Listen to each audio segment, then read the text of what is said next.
So this excerpt is divided up into three parts. The first part and third part are very similar, and the second part is a contrast with a melodic line.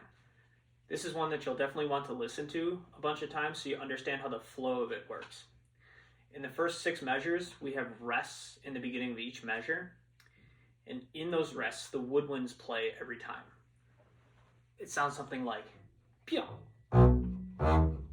pia, pia, etc., etc. As we go through the first 6 measures, we have to both accelerando and crescendo. But it's important that we're always leaving space for the woodwind part.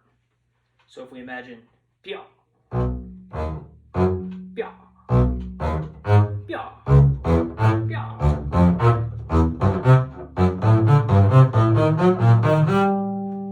I try to actually hear that in my head. I know it's a funny sound, but that's what I think of, and I try to breathe in on each one of those rests so that I know that they're always giving them enough time.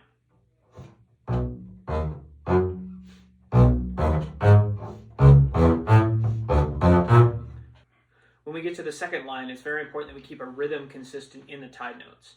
I think it's actually really important to count the 8 notes here. So if you imagine 1, 2, 1, 2, 1, 2, 1, 2, 1, 2.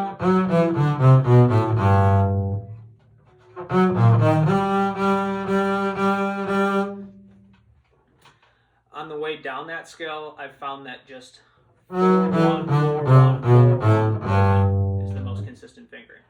Now, dealing with the glissando, there's a bunch of different ways that people have interpreted this. I think that the most important factor is that it's in time. So whether you start the glissando early or you start the glissando on the second beat, you just need to make sure that you hit the top G in time. So for example,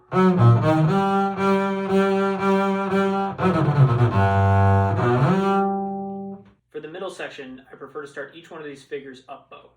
There's a lot of people that prefer it the other way, but for me it just seems to work out better this way. I also try to set my fingering so that I never have to shift in the middle of the slur or the 16th notes.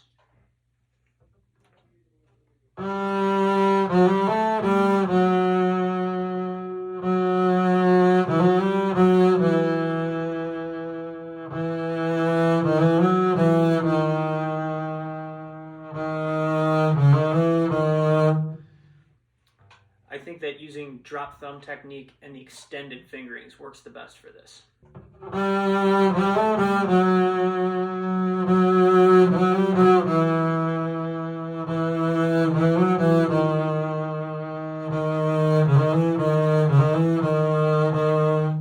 When you come up to the final quarter note triplets, make them very dramatic, with a lot of space.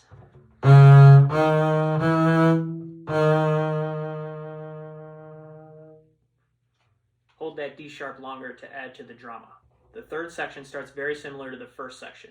The same thing happens in the woodwinds.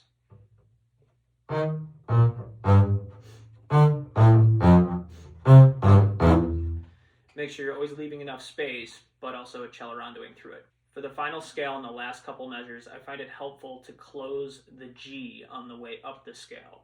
This makes the double down bow easier.